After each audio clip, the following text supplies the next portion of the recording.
Hello everyone, it's me, PixelGuild23, the Beginner's Guide. I feel like I should have played this as my very first game when I started this channel because I'm sure I would have learned some things. Let's jump right in, begin the game. Make sure the audio is on. Check. Alright. Yep. WASD. Hi there.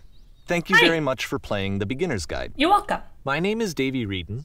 I wrote The Stanley Parable, and while that game tells a pretty absurd story, today I'm going to tell you about a series of events that happened between 2008 and 2011. Okay. We're going to look at the games made by a friend of mine named Coda. Now, these games mean a lot to me. I met Coda in early 2009 at a time when I was really struggling with some personal stuff, and his work pointed me in a very powerful direction. I found it to be a good reference point for the kinds of creative works that I wanted to make. So just to start you off, this is, I think, the first game he ever made. Oh. It's a level for Counter-Strike. You can walk around here, by the way. Oh, I can jump. And mostly it's just Coda learning the basics of building a 3D environment. There's a sneeze What coming. I like is that even though he starts from the simple aesthetic of a desert town, he then scatters these colorful abstract blobs and impossible floating crates around the level. And of course, it destroys the illusion that this actually is a desert town, and instead this level becomes a kind of calling card from its creator. It's like a reminder that this video game was constructed by a real person. And it kind of makes you wonder, what was going through his head as he was building this? This is what I like about all of Coda's games. It's black. And not that they're all fascinating as games, but that they are all going to give us access to their creator. I want us to see past the games themselves. I want to get to know who this human being really is. Yeah. And that's exactly what we're going to do here. So, Okay. it's 2008, Coda starts making these games, and he never releases any of them. He doesn't put them onto the internet, he just makes them and then immediately abandons them, and they sit on his computer forever. Cool. And I think he really understood this image of himself as a recluse. At one point, he jokingly renamed his computer's recycling bin to Important Games Folder. So, you know, this was just how he worked. He tended to crank them out one after the other without even really pausing to try to understand what he had just made, until suddenly one day, he just stopped. In 2011, that was it. He made his last game, and then he hasn't made another one since. Whoa! And that's why I've taken this opportunity to gather all of his work together, is because I find his games powerful and interesting, and I'd like this collection to reach him, to maybe encourage him to start creating again. And if the people like you who play this also happen to find his work interesting, then I'm sure it'll just send that much stronger of a message of encouragement to Coda. So thanks for joining me on this. If you have a particular interpretation that I haven't mentioned here, or if you just need to get in touch, you can email me at daveywreden@gmail.com. Okay, that's about it for introduction. Let's take a look at Coda's first proper game. As each game is loading, I'll show you the date that it was completed. This first one was made in November 2008. Okay. Cool. Oh. Are we in the Matrix? Are we in the construct room? Here. Whoa. Okay, I hit the wrong button. Here we go. Ah! Oh, Jesus. Okay. This game is called Escape from Whisper, and it's one of the more generic games you'll see from Coda. What do I... I'm out. I'm trying. Oh. Interesting. Ah, nope, not that way.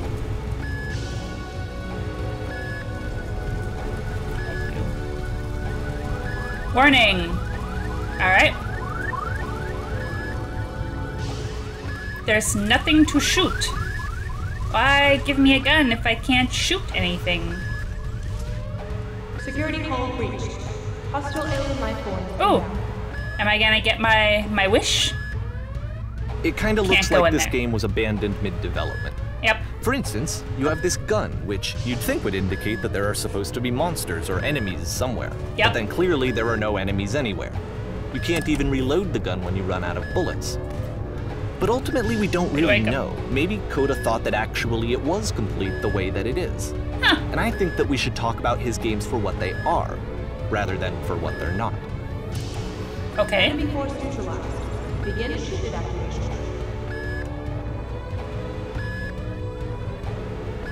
How, stuck in room. Help. Oh, I'm out. Okay. Oh. How did I miss that? I don't know. Ooh, it's pretty. Ooh. I love how you can see the bottom of the universe from this You room. can? Ha! But not the top. I'm out of bullets. I'm so sad. Go in here? No. Go into space? No. Go! Oh, okay. No. Go around the corner. Apparently the space station has a labyrinth on it. Great. Sure, I don't know.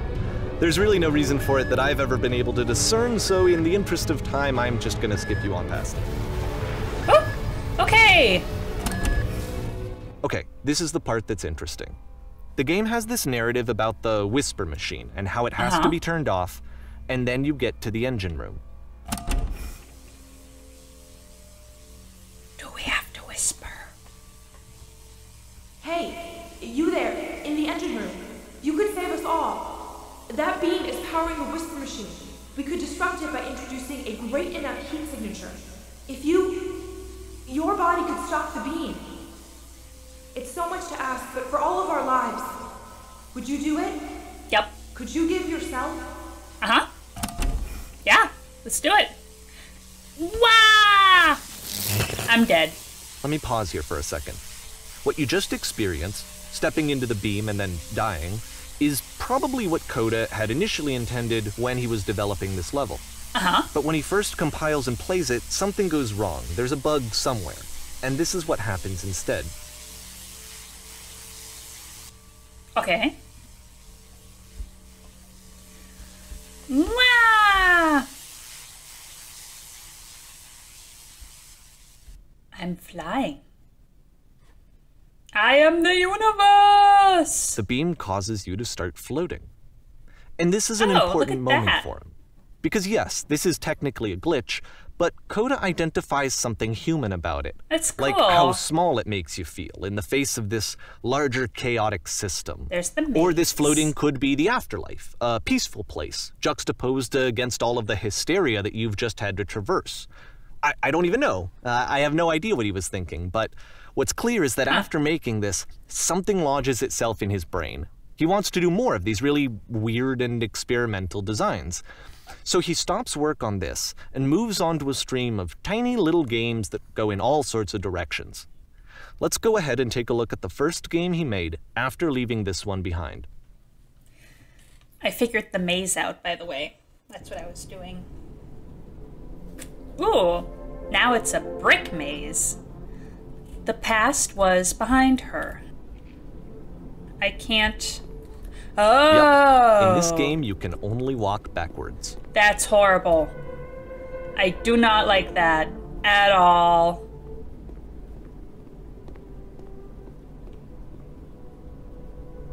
So it's a short and relatively minimalist experiment combining motion and narrative. But it is less advanced than the previous game, but actually it seems to be more focused, more complete. Coda's trying to give it a unique voice rather than simply basing it on a pre-existing trope. Interesting. Oh! Why does the future keep changing? I don't know. Why does the future keep changing? Because we keep making different choices. Is there anything else? That's cool. I hate the mechanic, but I love the effect it has. So, well done, I guess. You done taught me. Oh, it is a maze. Oh my god. Oh my god, okay. This is crazy. When she stops and looks, it becomes clearer. feel like the game's calling me out right now. But if the future is always behind her, how will she find the strength to confront it? It's a short little thought, it says what it wants to say, and then it ends. Didn't need anything more than that. That was neat. Which to neat. me is why it works. Yeah. Because it gets out quick. Mm-hmm. Okay, next one.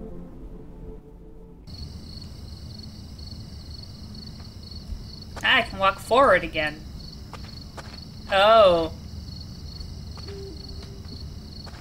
Oh dear. You're now entering the Twilight Zone? What am I entering? And that's it. Okay, the meaning of this game won't be clear just yet. Please be patient with me for a few more games, and I promise you'll see what makes it interesting. Okay. Is it the fact that we never enter anywhere? Oftentimes, Coda would put bizarre titles like this one at the start of his games. Whoa! I wish I'd known him at the time that he was making these early games. He would really only talk to me about his work as he was making it. Once he stopped work on a game, like, that was it. It was dead to him. And I don't agree with that at all, but can I jump what are you off? gonna do? I can't. Alright, up the stairs, I guess. So I've heard really good things about the Stanley Parable as well, and I will definitely be checking that out. Go. Keep going. Keep climbing, friend! Oh my god! Once you've been slowed to an absolute crawl, the door at the top of the stairs opens. So why, if Coda's not showing these games to anyone, why bother opening the door at all? Well, to show you, I'm modifying the game here so that when you press enter, it'll bring you back up to full speed so you can enter the door for yourself. Can you do this at crawl speed? Can you? I'm gonna do this at crawl speed, you guys. Don't worry, I'll speed it up. Oh no, nope, that was a lovely thought. I'm not doing that. Ah! Okay. Stand on an X staring at a bear for 3 hours? Whoa! Game filled with chairs, except one chair is floating. A stranger appears. A room that's warm and nice and filled with little ideas for games. Press U to surrender. You construct a wall, the wall is destroyed, you are given a medal. Coda would often tell me that he didn't mind if people thought of him as cold or distant. He said that he knew that he was actually a vibrant and compassionate person, but that it takes time to really see that. It can be a very slow climb to get there. You are a gate. A game where you collect items, except the game automatically quits when you collect them all. Huh. You don't know how much I believe the story that I'm being told. Like, you're obviously supposed to think that it's a true story. I don't know how much I believe it, but I'm willing to. It's a great story so far. Like, if it's true or not, this is actually very engaging.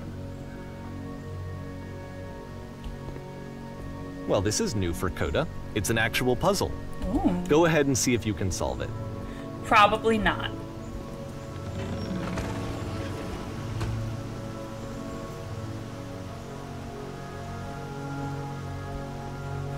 I can't see anything, so.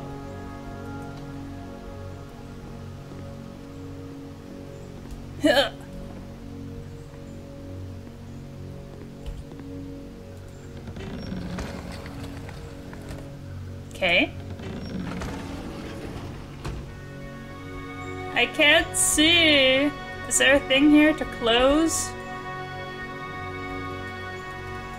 I'm clicking.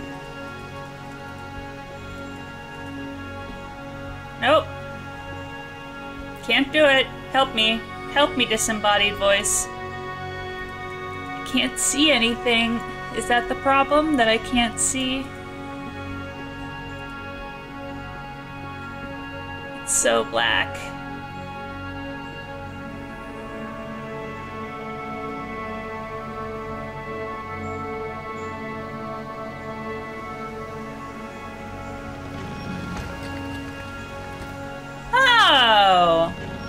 don't forget that solution, because we're going to see this puzzle again soon.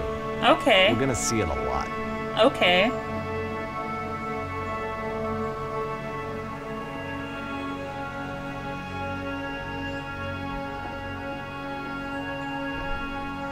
So that seems to be it, right? Yeah. You walk down a corridor, you solve the puzzle, you get to the end. Simple enough. Uh-huh. All right, now I'm going to modify the game again so that when you press enter, it'll remove all of the walls from this room.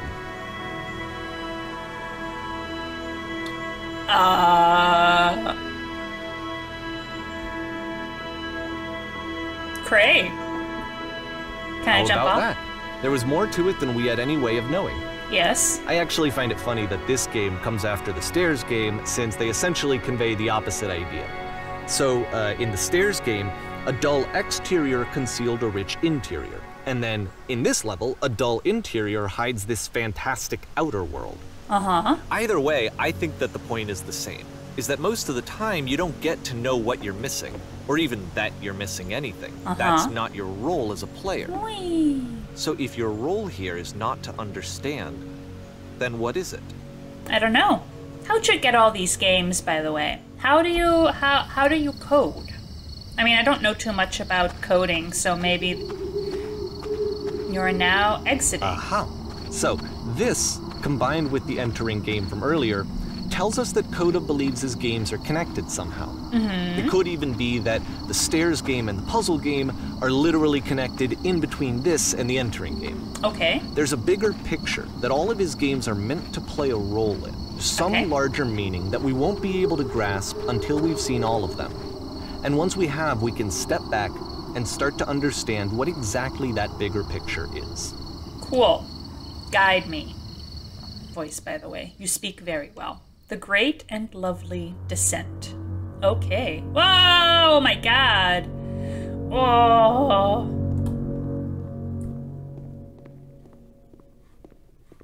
Let's talk about video game development for a second. Every video game runs on what's called an engine, which determines what the game can and cannot do. So in other words, the engine is a set of tools for game development. Yeah, makes sense. To make all of these games, Coda is using an engine called Source. Like all engines, Source has certain things that it does well, and it has certain things that it does poorly. One of the things that it does very well is boxy linear corridors. That's why so many of Coda's games are set in these large, flat, empty rooms, is just because he's working with what the engine does well. Not bad. The tools available to the creator shape what kinds of creative work they're going to end up making. You might consider paying attention to the architecture in Coda's games, to notice how they seem to stem from an engine that's very good at producing linear, boxy corridors. Yep.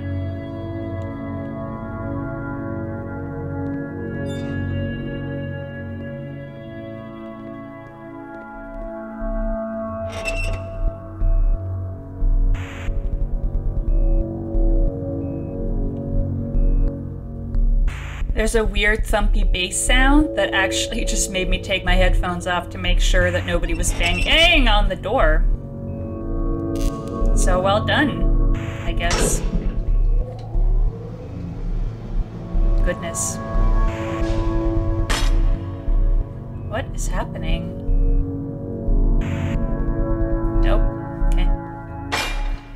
This prison, funny enough, in Coda's original design, the doors stayed shut for a full hour before letting you go. If you don't mind, I think we're gonna skip that. Yes, thank you. This is something that he and I used to argue about a lot. You know, whether a game ought to actually be playable, whether it means anything if no one can get through it. And I would always defend that, you know, all this work goes into the game, why not make it playable and accessible? And so we just got into heated arguments over it, and there was one time that after one of these conversations, he went home, and a day or two later, he sent me a zip file entitled Playable Games that was full of hundreds of individual games, each of which was just an empty box that you walked around in and nothing else. Believe me, I played every single one of those just to find out if there was like a gag hidden somewhere. There wasn't. You wasted a lot of your time, friend.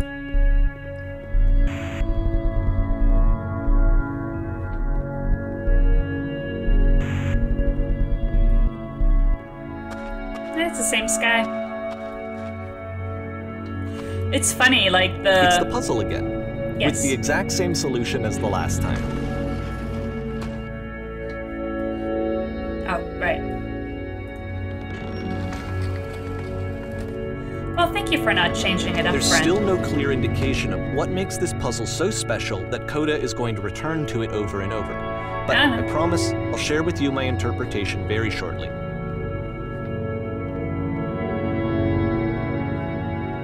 I was going to say something, but I completely forgot. Oh, yeah. The RPGer in me wants to check out, like, every single part of these areas in case, like, I'm missing something, but that's clearly not. You there! Did you come from up above? Coda begins using a kind of dialogue system that he fashioned out of the engine's chat capabilities. Use the 1, 2, 3 buttons on your keyboard to respond. Yes, there was floating colored blocks. There was a world stamped in whiteness. That's the world above. You've been there. Now this is important. Did you have to go through a puzzle with 2 doors and switches? Yes. This is the last thing. No, I don't remember having to go through. I prefer not to tell you. After all, we just met. Yes. Yes, we did do that thing. Again, perfect. Now please tell us how you solved it. Tell us the solution. Tell us how to get to the other side. I guess we're not gonna let them. Oh no, but we need to get out of here. It's the most important thing in the world. We have to escape this prison. There must be an ending. I promise you there's nothing I want more.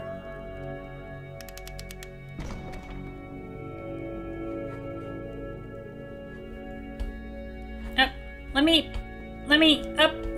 me. You don't get to escape prison. I would have told you, but the game doesn't let me.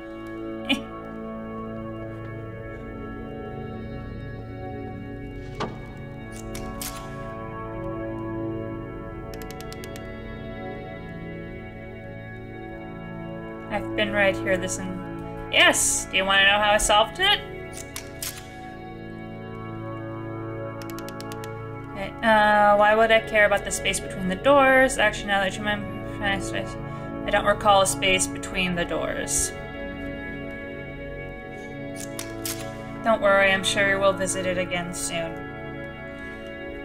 Wessel's weird.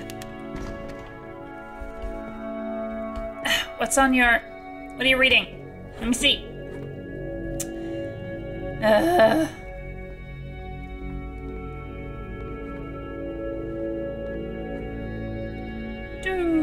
And so we make one last descent down to the final floor of the level. Mm-hmm.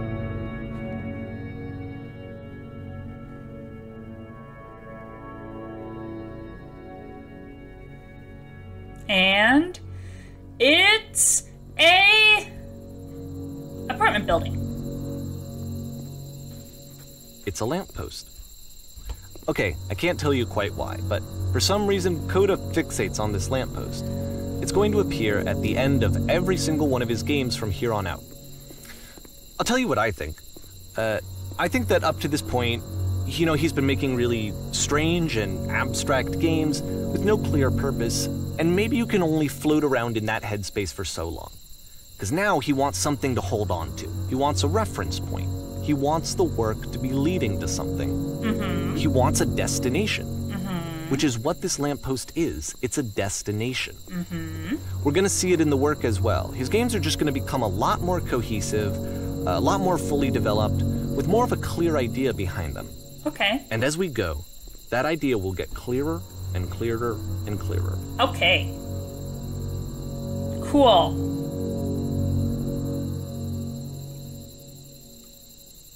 Here we go.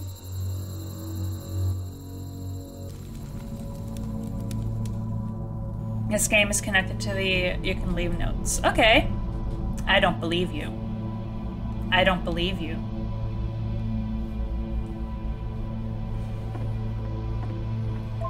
Oop. Nice room, not.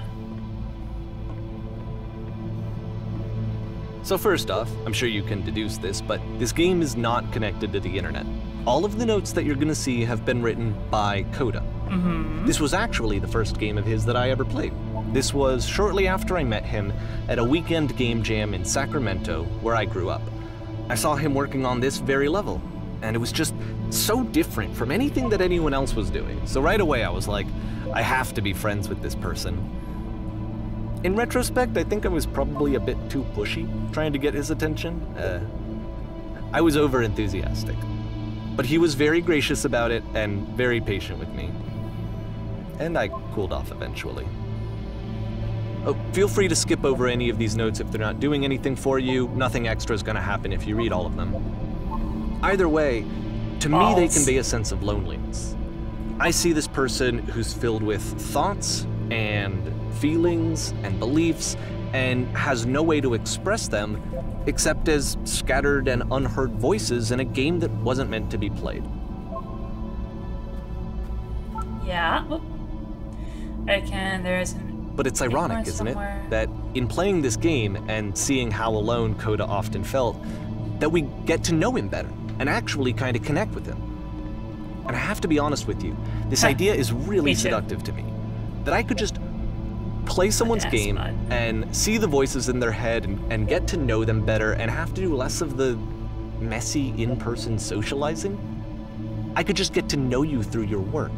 I think this is why I always liked Coda's games so much, is because it felt like they let me have that connection. I felt as though he was inviting me personally into his world. And then I feel less lonely too.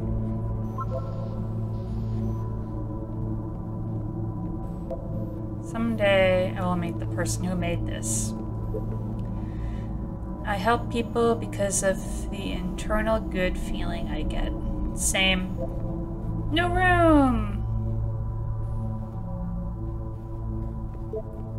Alright, I'm gonna stop really reading these. So.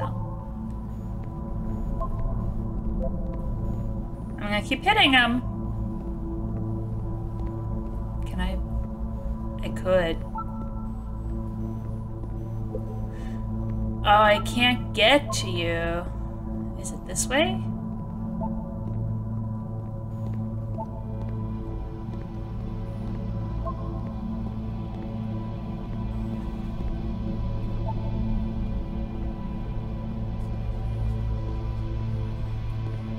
Neat. Come here. Stop faking it. I will not. I will fake it till I make it, sir.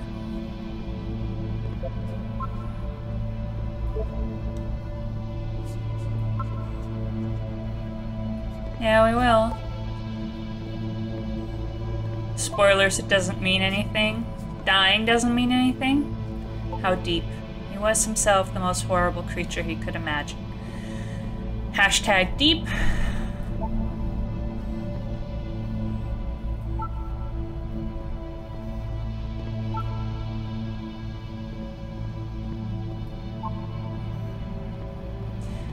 We all just lost the game, my friends. At the end of this level, we're going to see the puzzle again. And here, I'll tell you what I think the puzzle means. Each of these games represents an idea that was on Coda's mind at the time that he was making it. And the puzzle is a way of closing the door on a previous chapter of his life before moving on to the next one. I think you're reading into that way too hard. After exploring a theme that, he might find difficult, Coda can then place this puzzle that he knows has a reliable solution, he understands exactly how it works, and so it gives him a simple mechanism for moving on.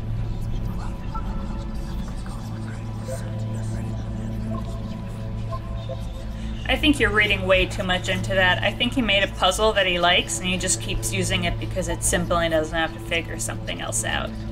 And because there's this dark area between the doors, a space between spaces, before you move on, you get to pause. Just for a moment, a few seconds to reflect on and let go of the events that led you here. To step back and connect the pieces together. To grasp at that elusive bigger picture. The whispering is weird. Whoa, what the hell?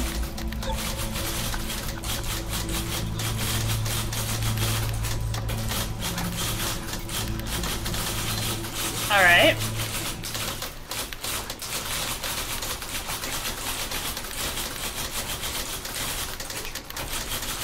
We have made it to the lamppost.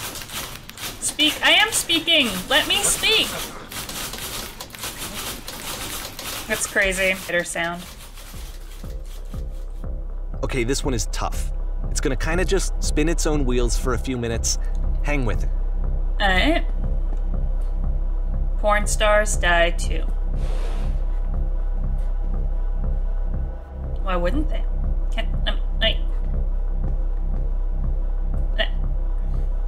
Whoa. Here we go. Da da da da da da. Walking down a corridor.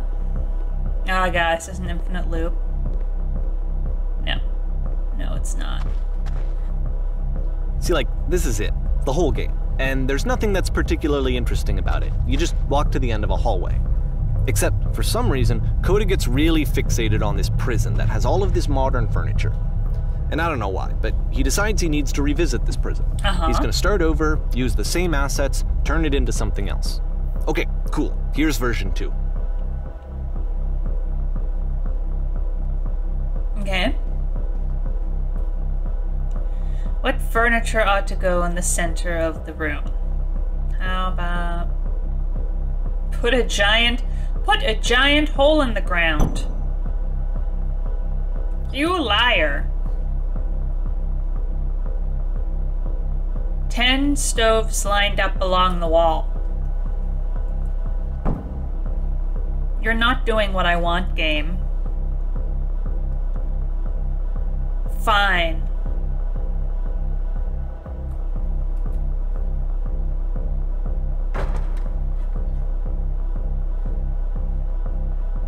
Did that do anything? Who are you? Where exactly are you doing this from? I'm pretty sure none of my choices are making any difference.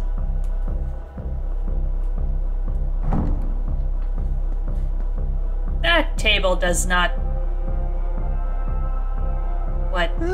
There's a bit more to this one, but still, it's not really communicating anything. It's kind of just weird for weirdness' sake. Yep. I mean, it looks cool. So, okay, he throws it out and starts over. This time he comes at the prison idea from a different direction. From outside the prison? Oh, was I right? Follow. Okay.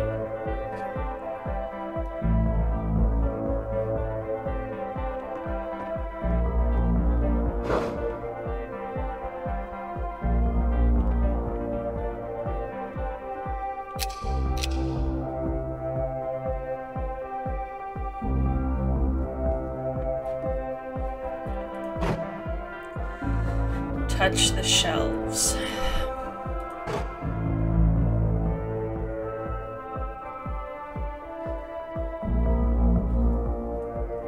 What?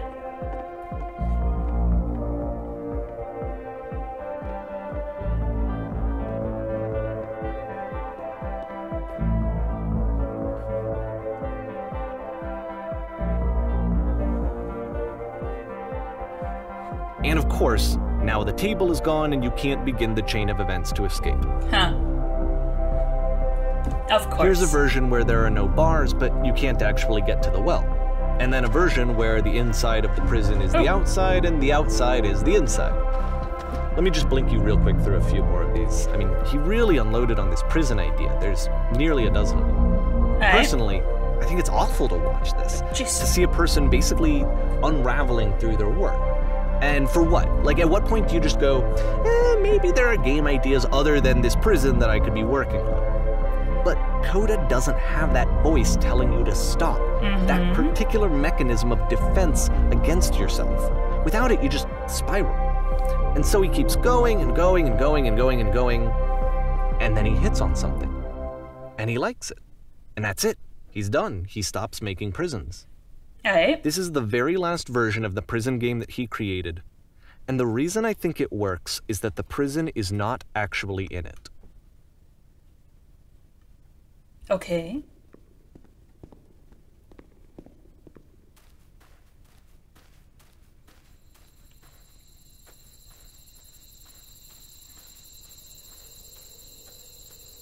There's that lamppost again, I see.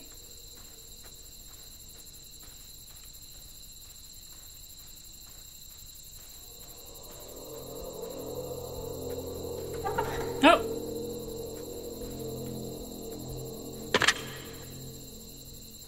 Are we now trapped? Hello? Who is this? It's me. I'm you from after you escaped the prison. Huh. You're me?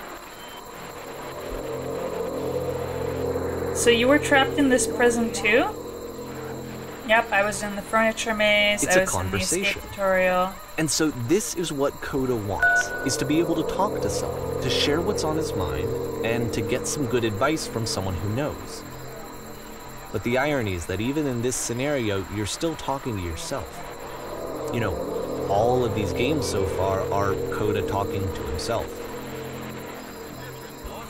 I think you're reading way too much into this guy.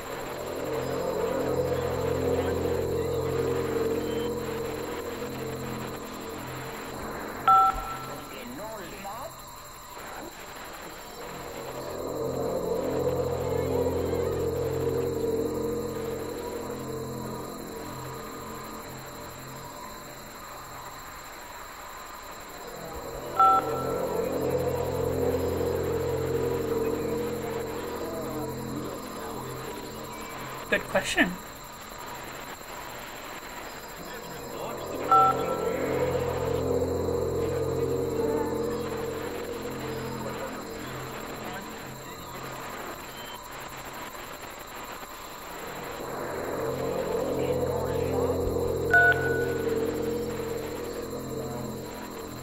I like how I'm playing this as if, like, there's actually a solution here.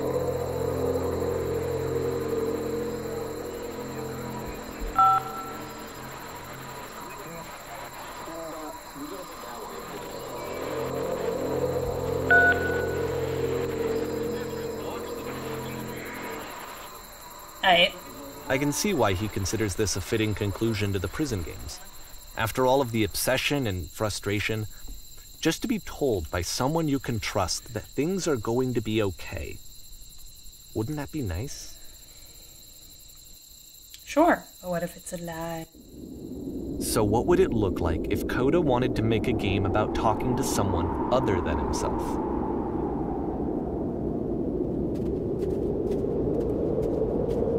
Cold? To me, this environment is meant to represent Coda's puzzle, with the two doors on either side and a dark transitional space between. You are just reading into this so much, dude. You don't know if he meant any of this. He could have just been making it for shits and giggles. He could have been high. Oh my goodness, I'm glad as all heck that you showed up, though it might be... Everyone knows lonesome hands make lousy homes. You'll notice that the quality of the art is a step up from previous games. Yes. Including this new and improved chat system, which he started using from this point on. From here on out, he begins putting much more effort into the visual polish of his work, and this particular game took 2 months to create as a result.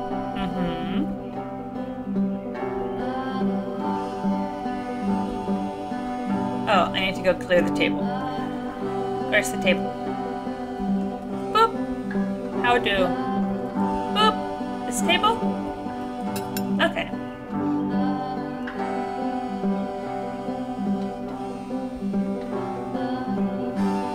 I'm just a stranger who showed up in your house and now I'm helping you clean up. 'Cause why not? Boop! Boop!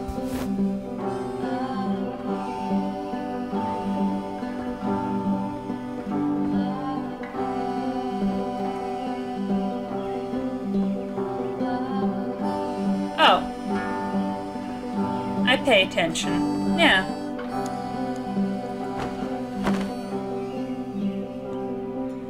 Do you enjoy being a house cleaner? It's been a long time. Do you enjoy being a house cleaner?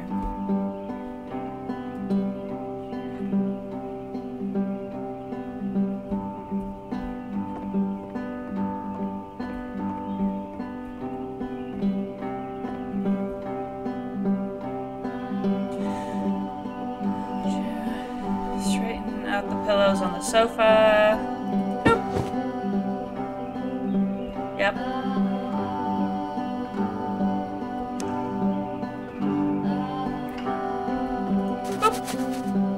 That's not the couch.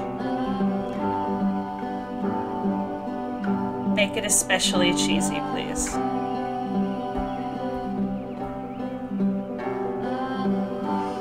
I'm expecting cheesy now. Give it to me. Yes. How dare you? Tell me. Tell me what it was.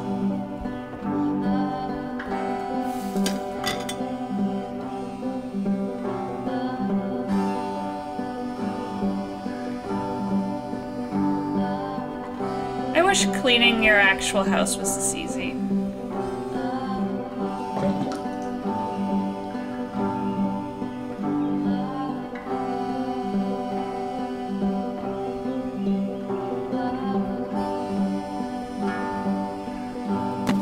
Okay.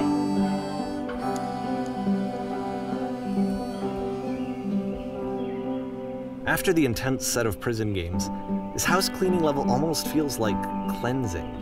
Kinda. It's the moment after a particularly difficult or traumatic experience where you just need to let it sit and digest inside of you, and eventually cohere into something meaningful.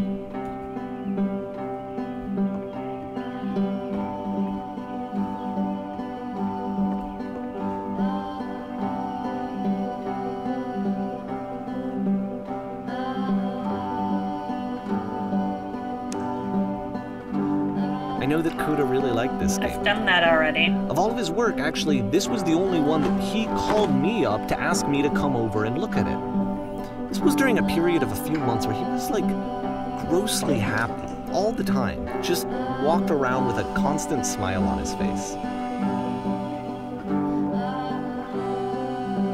Maybe he was getting laid.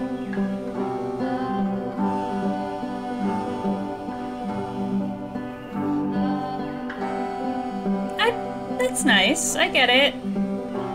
Yeah, you're right. That's pretty cheesy, but there's a bit of truth in it, no?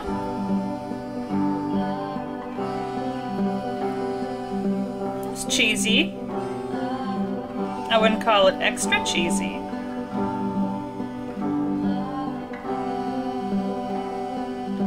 What happens if I don't? I'll probably just sit here forever, huh? I did this already. Let me out. This is the worst type of prison. House cleaning over and over and over. I'm glad he found some peace. Never-ending house cleaning.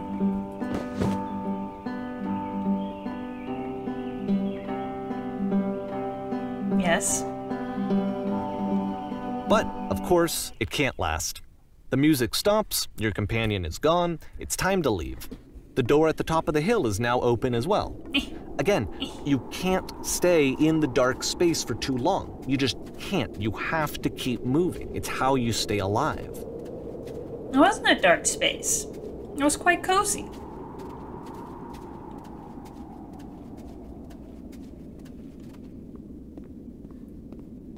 And the lamppost. Which is the whole point of the puzzle doors, right? That sooner or later you have to pick up and move. I really thought that was the point of it. Nope. This Items one you gets love a bit at goofy. members-only prices.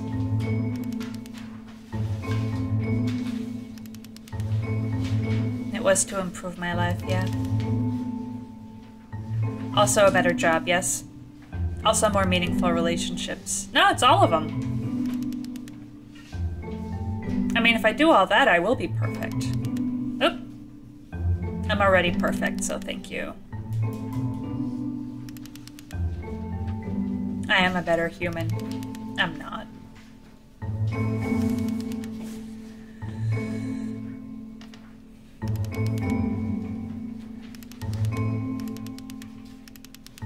I don't like you. I'm good. No, I'm okay. I don't need that.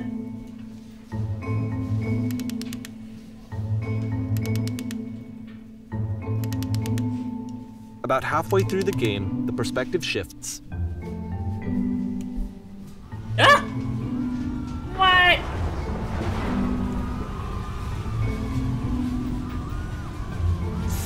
And you play as the teacher. Okay. Suddenly, you discover that your teacher is just as bigoted and afraid as you are. Oh, and also you can move around the classroom now. Oh. Interesting.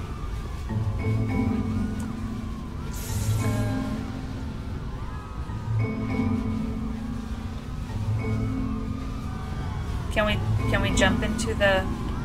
No.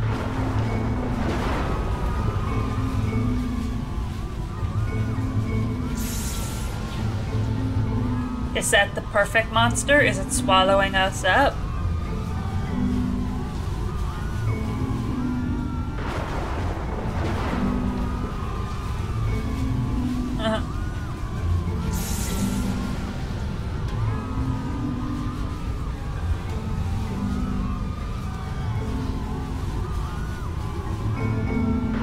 I fell pretty hard for this one.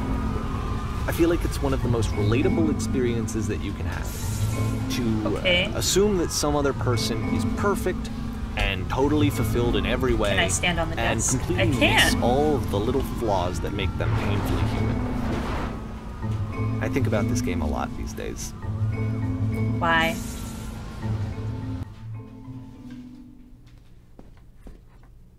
This one took a lot longer than all the others for Coda to make. It was 4 months between this and the last one. Okay. That's twice as long as it took him to make any other game before this, and it's not like it's particularly complex, so I remember I found that a little strange at the time. Maybe he was busy. I assume he has a job. Oh my god! Ugh.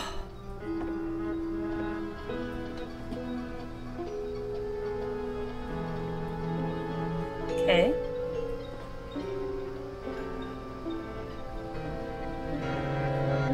Alright, I'm ready, Maestro. Uh-huh. Okay. Okay. Got it. Okay.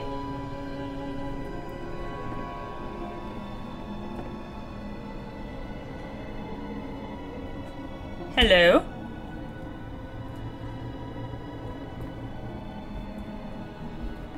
It's a start! What human beings start with hello? Here are all my hopes and dreams.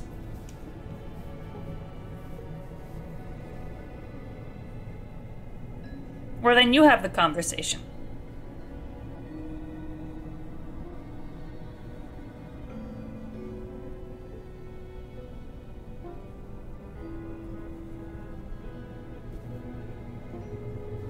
Ooh. Ooh.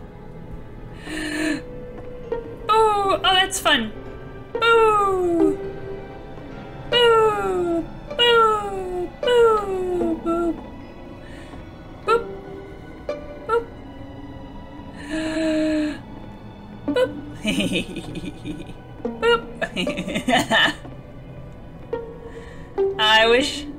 I wish there was like a way to get myself trapped between two and just bounce back and forth. Okay, sorry. I did crazy mouse. Okay, here we go. You must have worked really hard to get where you are. I bet you've learned to lean into the pain.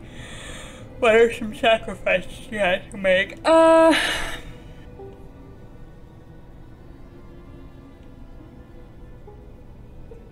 What? You do the talking.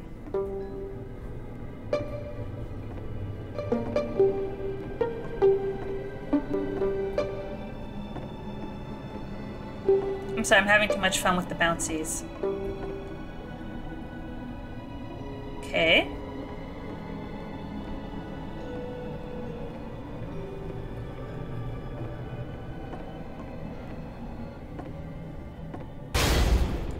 Oh no! We are trapped. Let me out! Let me out! I am a star, I tell you, a star! I shall wander forever into the darkness. The game ends with this eerie premonition of what's going to happen next in Coda's life. The solution to social anxiety, to fears of having to perform and having to chase success, the answer for Coda is to withdraw, to hide himself away. Which is what leads to scenarios like the stairs that slowed you down several games ago, where it just becomes harder and harder to access Coda's inner landscape because he keeps retreating. He just keeps backing away from possible connections to anyone other than himself. And to be honest, I didn't consider it very healthy when I first played this game. You know, it looked to me like he was trying to justify the idea of just disconnecting yourself from the world. And that wasn't what I wanted for him or for his games. Because I feel like a lot of his games are inviting me to connect with this person, to bring him closer. Dude, you were like... But what can you do? After this, Coda went off and took another 5 months to make a new game. Maybe he wanted you to leave him alone because you're creepy. Maybe he's like, dude, this guy at work, I'm assuming, keeps being like, ooh, I understand you deeply from the games that I'm playing. Let's be best friends. Maybe it's you, friend. Maybe it's you. You're coming on a little strong.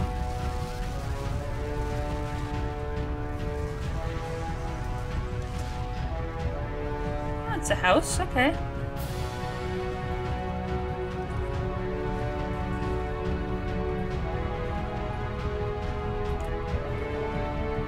Okay.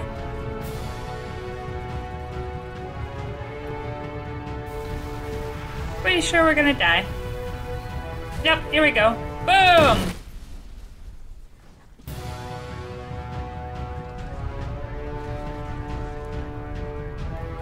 You should probably open your eyes if you haven't already. It's pretty much impossible to solve otherwise. And there is a solution, by the way. Huh. There is, huh? Are you gonna tell me it?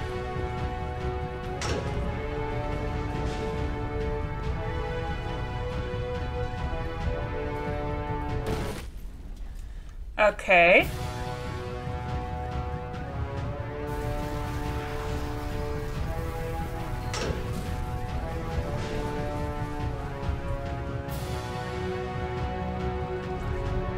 The only way to stop it, I'm bursting.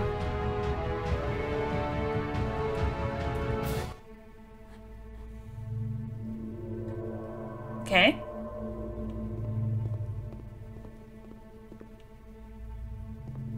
Like I said, I was getting concerned. First off, he's never been this explicit in his work about exactly what he's thinking. So where's that coming from? But then even weirder, his work has potentially stopped being an outlet for him. Not like he's having trouble iterating on ideas, but he literally just can't think of new ideas anymore. And in person, he was being a lot more distant than usual. Like, you know how sometimes a person will just deflect anything that you say in order to keep themselves disconnected all the time? It was that kind of thing. Here was the point in my relationship with Coda where I really started to wonder if he needed my help in some way. His games are going to get more desperate from here on out. After this game, it's almost 6 months before he finishes something new. How about you just be his friend?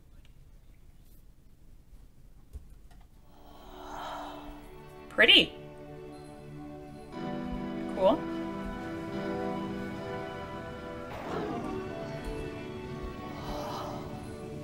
Neat.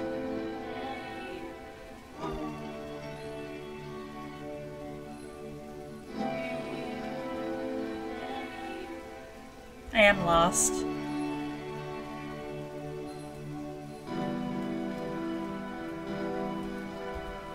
Sounds to me like you've burned out, dude. You need a break. Just take a break.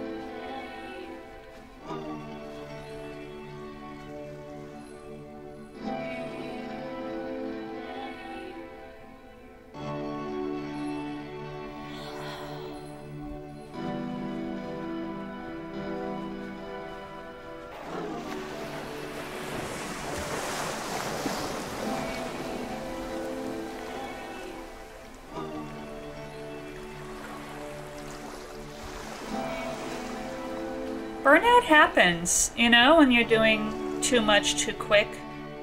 If the last game featured Coda talking explicitly about his creative frustrations, this one turns it up to 11. Now, put yourself in my shoes playing this. Here's a friend whose work is exhibiting signs of struggle, frustration, anxiety, depression, even. And yet, still, he keeps making games. Okay. Keeps throwing himself into the grinder even when he clearly doesn't have the energy for it anymore. Mm-hmm. Why? What is it for? Did you tell him to get therapy? From my perspective at the time and just what I knew of him, this was a result of how isolated he was. He was in his own little bubble, just sitting at his computer all day, not really showing these games to anyone, not releasing them onto the internet, and so he didn't have anyone outside of himself to connect with. He had no outlet to ground himself on.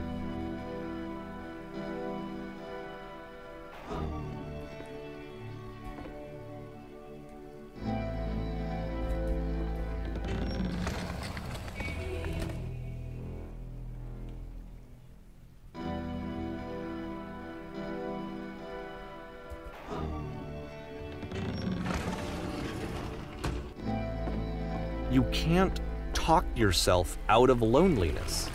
It doesn't work that way. You can't be the one writing both the questions and the answers. Then there's no movement. Then there's no circulation.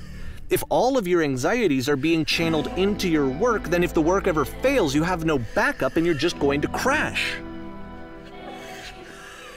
I feel like you're the problem, friend. If you're that worried about your friend, talk him into some therapy.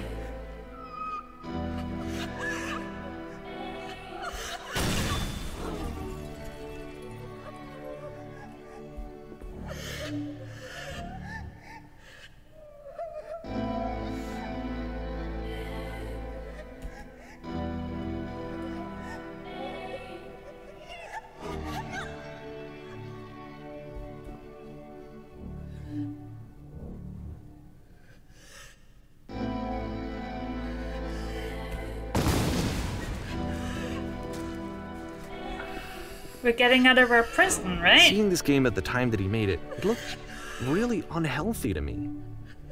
I was watching him do this to himself, and I hated it. I hated seeing him so trapped. It's like, video games are not worth this amount of suffering. This is someone I really cared about. And I used to get so much joy out of seeing him create. For him to suddenly become angry and frustrated like this, it was the worst thing for me. Because it's a lot of I statements here, friend.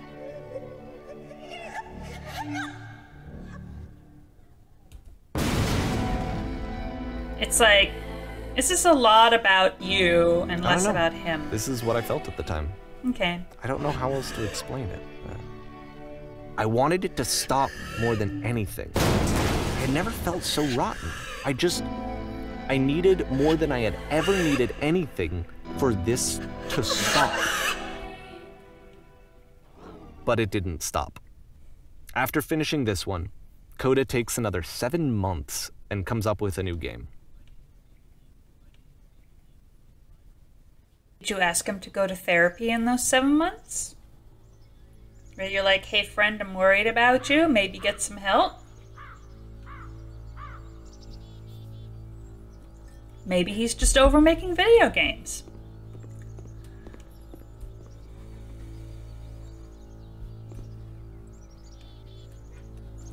Okay.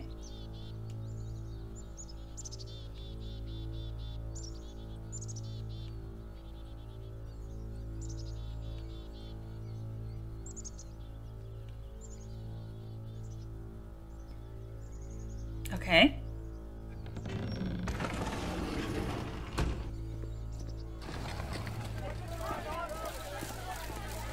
I get it, he's the machine.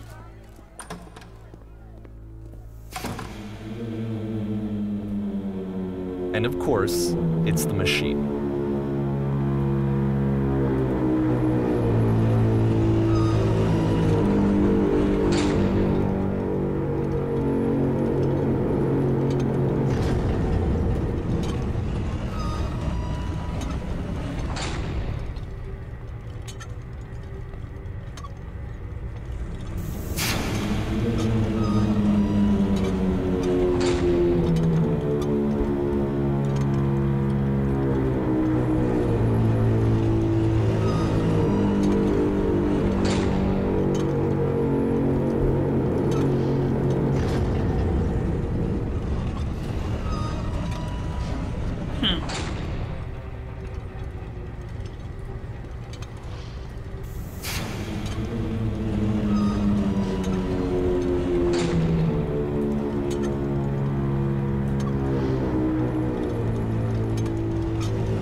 The machine is sorry. Oops.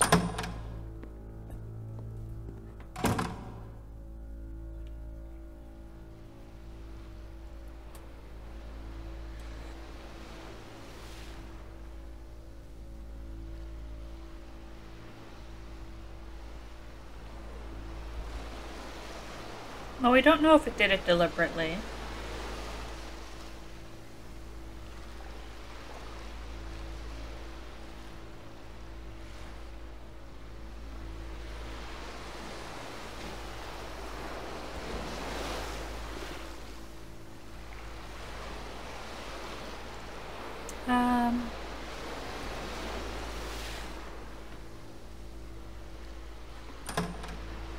And that's when we press the delete button.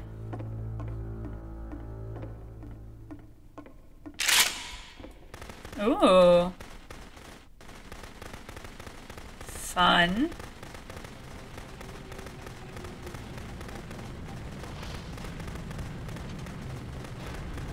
Do we run out of bullets? I hope not.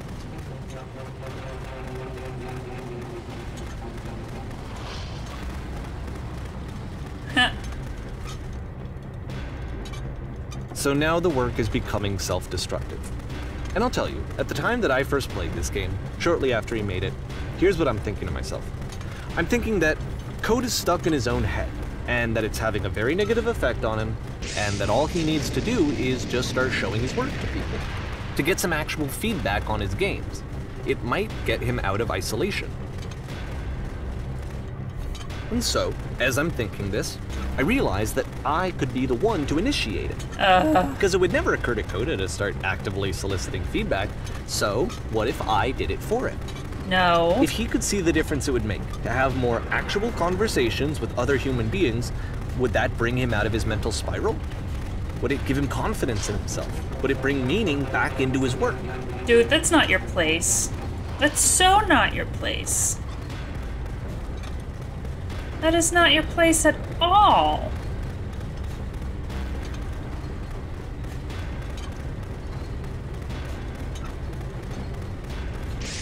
I would be so pissed if I was making something that no one else was supposed to. So I started showing Coda's work to people. Ugh, buddy. I took this one, and the islands which you just played, the theater, the notes, the house cleaning game, and some of the prison escape games. I brought them to people that I knew and trusted. I asked their opinions. And the great part is that they really loved his games. You know, the point of it all was just to give him some external reference point, but they genuinely loved his work. There was nothing for him to be afraid of. Buddy, that was not your place. That was not your place to do. You can't just take somebody's stuff and they're like, nobody should ever see this, and then you start showing it to people. That's not cool.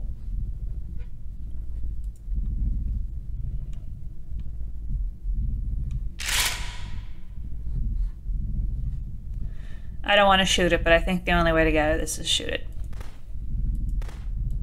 Can you see why I felt like this was the right thing to do? Because it's the thing that I always feel like I need, to be told that my work is good, that I am good. When someone really connects with a thing that I've made, when they see themselves purely in my work, there's nothing that feels better. And I got to give that very same feeling to my friend. I did something, I really felt like I'd done something good, like I was a good person. I felt like there was a friend who was in trouble and was unhappy and maybe didn't like themselves, and I could fix it. If I could give him this gift, maybe I could fix the problem. When they told me how much they enjoyed his games, it was the best feeling. It was the absolute best feeling. It made me feel so happy. So beautifully, beautifully happy. Sounds like that was all about you, dude. How did Coda feel about this? So anyway, Coda finishes this game, and then really he just kind of takes off for a while. Maybe because you betrayed him. So this is June of 2011, and I didn't hear anything from him for several weeks, I guess. And so out of nowhere, one day I get an email, and it's got a private link to a new game of Coda's. This one is called The Tower, and to my knowledge, it's the last game that Coda ever made. So let's take a look. I am very disappointed in you. I know that you were trying to help, but that is a fucked up way to try and help.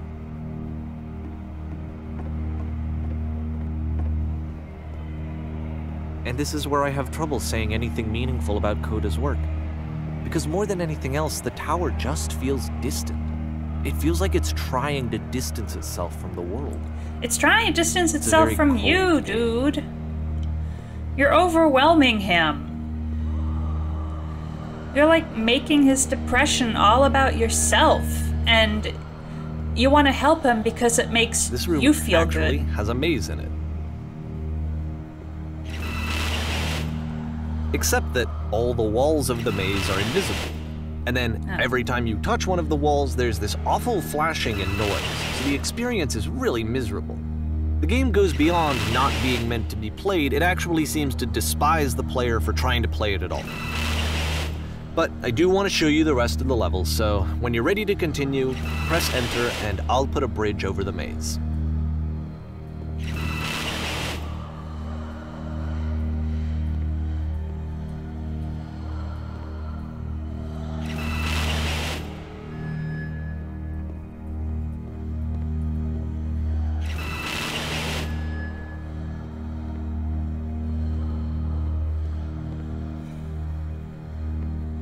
I wonder if there are people who have actually solved that maze without needing the bridge.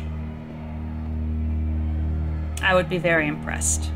And to be fair, it's not like this is the first game that's needed some modification to be playable. Like the house cleaning game. You know, that one used to actually loop the cleaning chores and you just cleaned a house forever.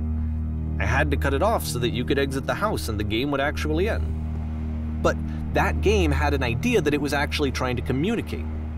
What's the deeper idea behind the invisible maze?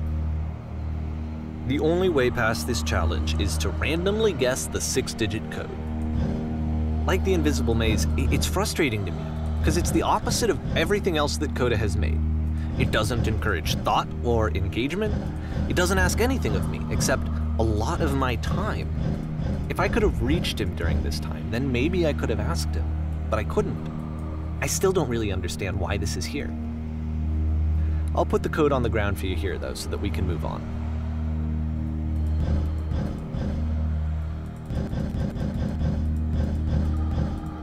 No, fuck.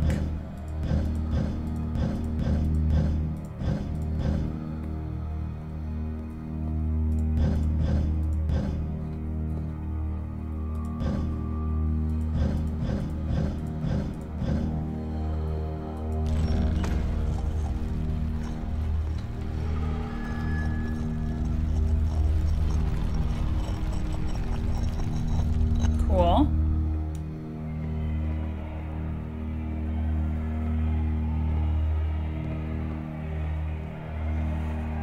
Geronimo! Oh. The switch to open this door is actually on the other side of the door, meaning that it's literally impossible to solve from this side. So even if you somehow brute forced your way through the first 2 challenges and you got to this point, there's actually just no way to progress. Cool. And it's scary for me, the idea of Kota cutting himself off entirely, just saying, you know, that's it, that's the end of the conversation, not giving me any way to fix the problem. Well, it's not... I feel like a failure, I guess, when I can't fix the problem. Well, it sounds like a you I can problem, open this door friend. for you, so let me do that. Was I a failure for not understanding this game? I mean, I don't know why I would be. It's not like everything needs to have a solution, but I feel it somehow. I feel like I failed, and I don't understand why. I remember, it's June of 2011. I'm playing this for the very first time, and as I'm playing, I'm thinking to myself, I don't know this person. I have no idea who this person is. It wasn't the guy I knew, it wasn't my friend. I had come to so many conclusions from looking at all of his work up to this point, and then suddenly none of them... I had been trying to, though. That was the thing. For years I was trying to get to know him, to understand who he actually was and what he stood for. I asked him so many times to please just tell me what his games mean to him. I asked him please to tell me what the 3 dots mean. What 3 and dots? He wouldn't. Did I miss some 3 dots things? Because I don't remember 3 dots. I just felt so strongly that if I could have connected with him, that if I could have somehow made his work my own, that I would finally be once and for all happy. It was that I needed to see myself in someone else. I needed to be someone other than me. Buddy, you're weirding me out But now. he stopped and left. And it felt somehow like I had failed. Maybe you're the one with depression. I think that's what this is. You're actually the one with depression. Maybe you're the one who needs help. Maybe Kota was cutting you off. Because... I'm the reason that you stopped making games, aren't I? It's because of what I did. I poisoned it for you. Yeah. That was obvious. I don't think I ever told you this, but when I took your work and I was showing it to people, it actually felt... it felt as though I were responsible for something important and valuable. And the people who played them, they treated me like I was important. They really listened and cared about what I had to say. Even though I was showing your work, it was... I felt good about myself. Finally. For a moment, while I had that, I liked myself. That's exactly what I was saying. This shit is exactly what I was saying. Oh, you're adding the lampposts. Wow. And then you stopped, and I didn't have anything left to show people. I just had to be with myself. And as soon as that happened, there was no feeling at all. Nothing. Less than nothing. What does that mean? You need help is what that means. Yep.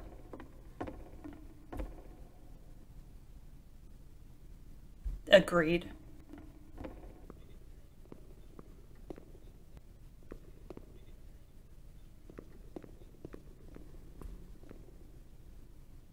Yep.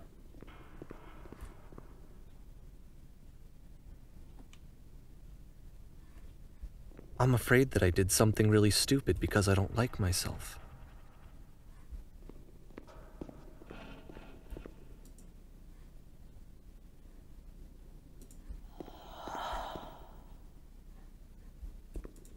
That's why I'm releasing this collection of your work, is because I haven't been able to find any other way to reach you. I've tried everything. And so a part of me has hope that if I put this compilation out into the world, and if I put my name on it, that maybe enough people will play it so that it'll find its way to you, so that I can tell you that I'm sorry. I know I screwed up. If I apologize to you truly and deeply, will you start making games again? Please, I need to feel okay with myself again. And I always felt okay as long as I had your work to see myself in. I mean, is something wrong with me?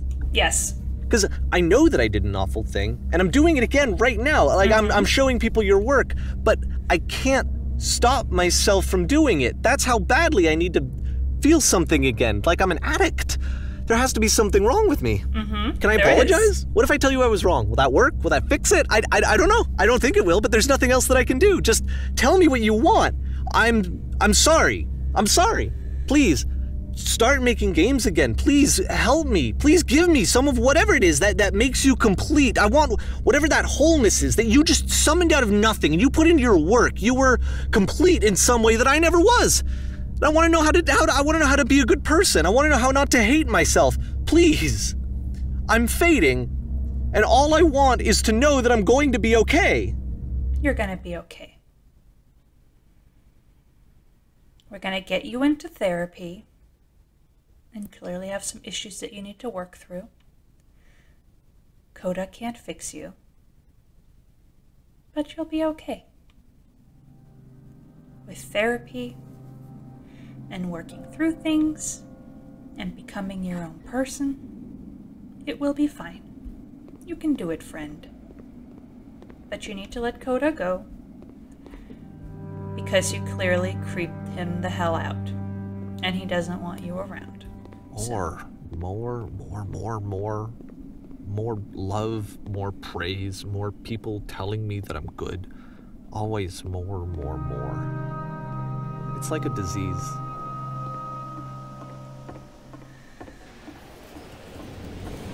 I think you are deeply unhappy, friend. You are lonely.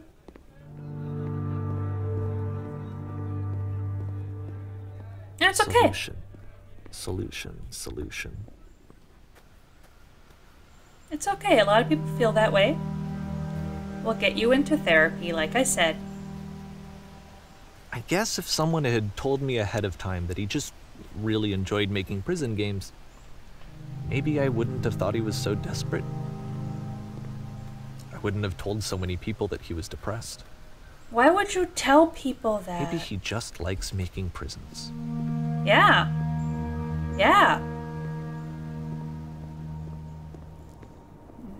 It's not your place. You can help people if you think they're struggling. Even now, the disease is telling me to stop. Don't show people what a shitty person you are. They'll hate you. No. I mean, I don't hate you. You clearly have issues. It really sucks that Coda got trapped in it the way he did. In your delusion. But, you know. It sounds like you're coming to terms with the fact that you have a problem. And now, hopefully, you'll be able to fix it. Or work on fixing it. It's going to be a process.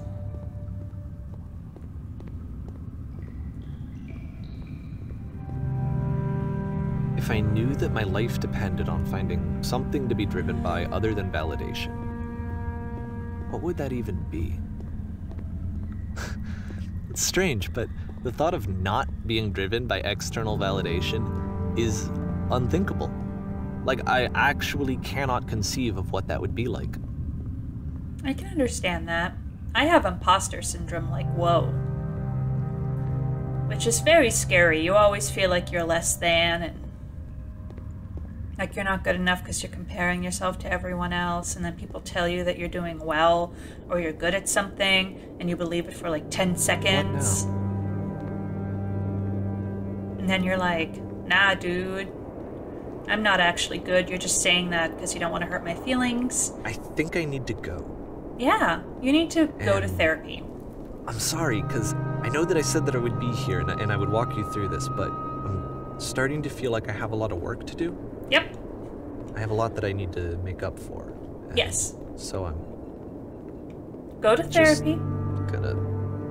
Get yourself figured out. We've got this. We'll do this on our own.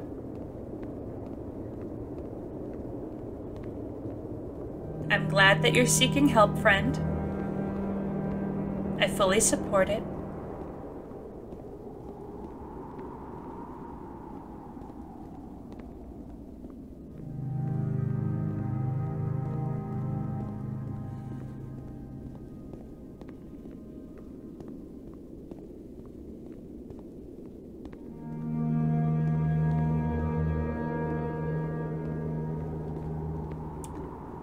I've never dealt with depression personally. Oops, can't walk. I've never dealt with depression personally. I am currently in therapy myself for anxiety.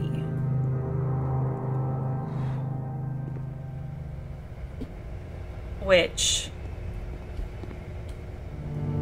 you know, I mean, therapy is therapy. It requires a lot of self-reflection and it's very hard. And anyone who is in therapy or is ready to go to therapy, like, you're amazing. You're awesome. And even if you're not ready, you know, to talk to somebody yet, or you feel like you can't, you can. Even if it'll take you a while longer, you know? I believe in you. I believe in you, and I believe that eventually you'll manage to take the steps that you need to take.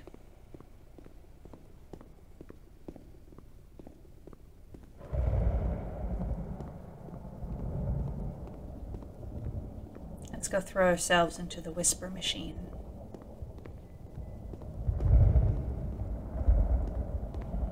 Are we going to float away peacefully into oblivion? Is this the representation of us letting go of our obsession? Here we go. Wow. Yep. Aww. Aww. That's actually kind of beautiful. It's a beautiful ending. I love this. Fantastic. Slow clap. Slow clap for you, my friend. What an amazing look into mental illness. Thank you so much for this game. Absolutely amazing. Thank you for going on that journey with me. I highly, highly recommend this game. Play it yourself, the beginner's guide. You know, like, subscribe, do all that stuff, and I will see you in the next video. Bye!